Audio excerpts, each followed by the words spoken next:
chẳng đã ở lục nhau đó đấy của ông tình nơi prey na đã nung đi nung nung sợ nẹt khô đấy mà nơi năng nẹt tha ấy tình nơi na lấy sợ nẹt khô đấy chẳng mà tép nẹt sủng thiên nẹt đào chơi video nó còn chia nẹt khô chứ nung vậy na ở đây còn chưa mà đã thấy chỗ nung chỗ này nung này anh đã bay khái một con thì nét đau phát công là bạn nên đặt cái chất nồng đại bảy khái đại cái làm cho này sao nữa khơi hạt non tròn lưng non tập trọt nó đây phát công sẽ cả đá đây cổ sạch và chọt từ chương cho tới từ chọt liều tè tè chọt từ cao cho tới cái vùng xứ chọt từ chiên lệch tới đầu nè rai có công mà nè như vậy thế bên này na ta khơi mà đọc khơi chọn năng cái áp thô đây bên đây bảo khơi chọn na em này tự mẹ có họ ta chưa mua tham bệnh thì có họ thôi và thôi rồi qua chập đam nơi có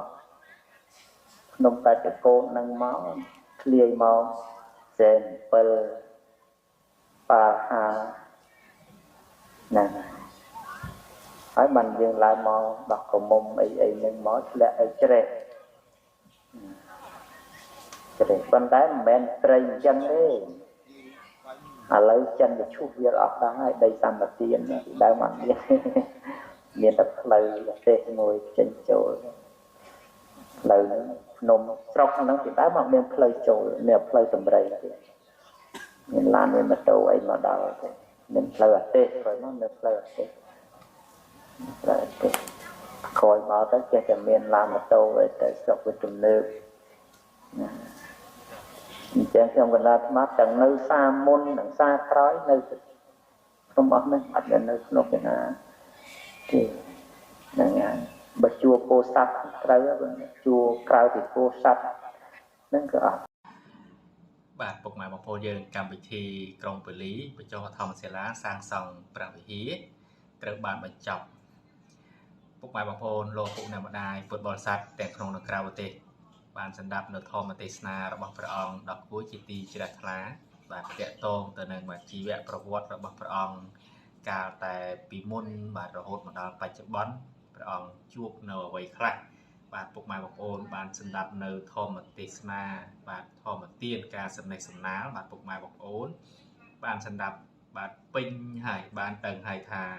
ប្រវត្តិមានរបស់ព្រះអង្គជាពិសេសគឺព្រះអង្គធ្វើទុដងក្នុងព្រៃព្រះអង្គនិមន្តទៅបាទទីកន្លែងណាខ្លះដែលពុទ្ធបរិស័ទតែងតែស្មានបាទថាព្រះអង្គទៅទីនេះ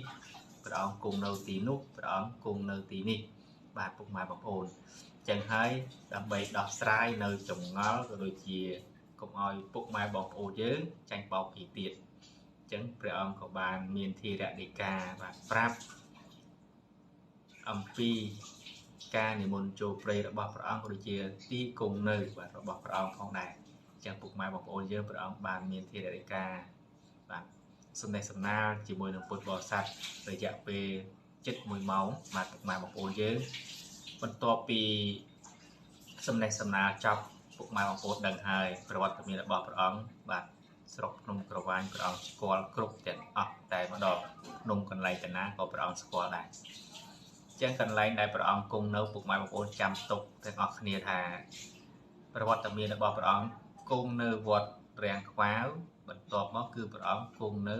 ភ្នំកញ្ចកោតពុកម៉ែបងប្អូនយើងមានតែ2ហ្នឹងទេពីភ្នំកញ្ចកោតគឺមកវត្តរាំងខ្វាវបើចេញពីវត្តរាំងខ្វាវទៅគឺជួបភ្នំក្រវាញហ្នឹងតែម្ដងគឺมันមានបាទចេញទៅទីណាទៀតទេពុកម៉ែបងប្អូនយើងធម្មទេសនាក៏ដូចជាបណ្ដាំរបស់ព្រះអង្គផ្ដាំផ្ញើឈប់ជឿគេទៀតអញ្ចឹងព្រះអង្គប្រាប់ឲ្យដឹងឲ្យច្បាស់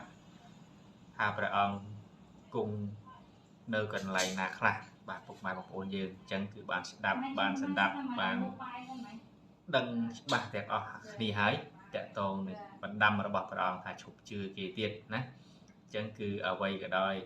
តតែចេញពីមាត់ព្រះអង្គចាំយើងជឿណាបើមិនចេញពីមាត់ព្រះអង្គទេយើងកុំជឿឲ្យសោះយើងត្រូវតែសិក្សាពុកម៉ែបងប្អូនយើងអ្វីដែលជាពិសេសមួយទៀតនោះពុកម៉ែបងប្អូនយើងនឹងទេថាកម្មវិធីក្រុងពលីសាងសង់ព្រះវិហារក៏មាននៅបាទអាដាមលោកជំទាវលោកក៏មានចិត្តសប្បុរសធម៌មួយទៀតជូនអណ្ដូងដល់វត្តរាំងខ្វាវមួយទៀតពុកម៉ែបងប្អូនយើងក្រុងពលីចាប់ដើមបុកអណ្ដូងជូនព្រះគ្រូចៅអធិការវត្តតែម្ដងអញ្ចឹងមានន័យថាទីវត្តក្រុងពលីម្ដងទទួលបានសមិទ្ធផលរហូតដល់2ពុកម៉ែបងប្អូន3បាទ3បាទពុកម៉ែបងប្អូនយើងមិនត្រឹមតែ2ទេ3នោះអញ្ចឹងព្រះអង្គក៏បានផ្ដាំផ្ញើទៀតផងដែរថាលើកនេះគឺព្រះអង្គបានចូលរួមបាទក៏ដូចជាលោកជំទាវលោកអុកញ៉ាបានជួយនៅព្រះវិហារថ្មីដែលធ្វើ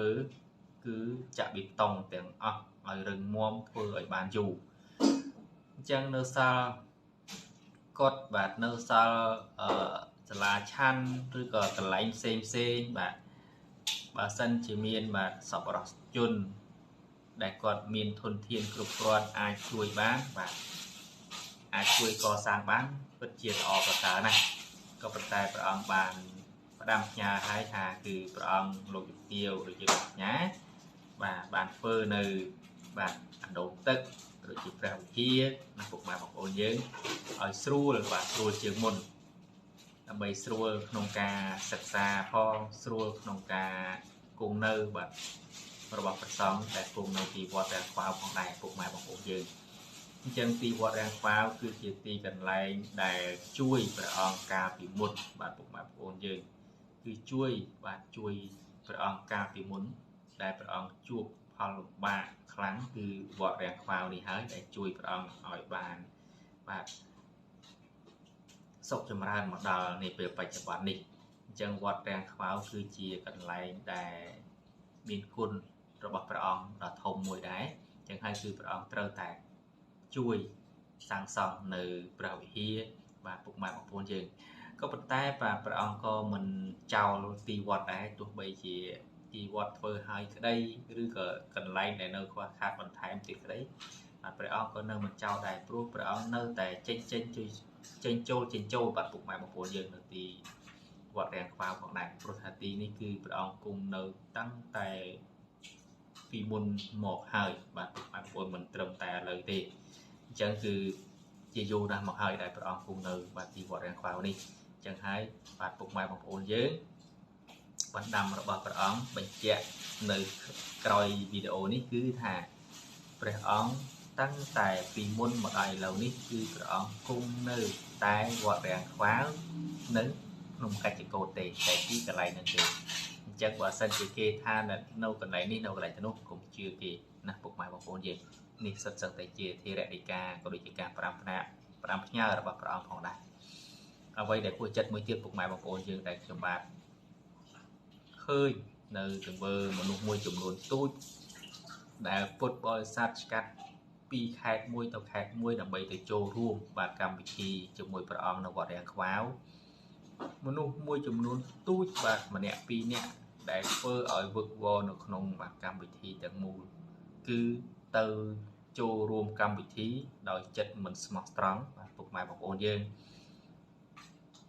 ចឹងហើយខ្ញុំសង្ឃឹមថាកម្មវិធីបន្ទាប់បាទកម្មវិធីបន្ទាប់គឺនៅរាជធានីលង្វែក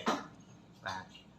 សង្ឃឹមថាมันមានហេតុការណ៍នេះកើតឡើងទៅចាស់ពុកម៉ែបងប្អូនយើងបាទវីដេអូក្រោយខ្ញុំបាទនឹងចែករំលែកតាក់ទងជាមួយនឹងបាទមនុស្សមួយចំនួនទូចនេះដែលធ្វើអំពើដែលមិនគួរក៏បី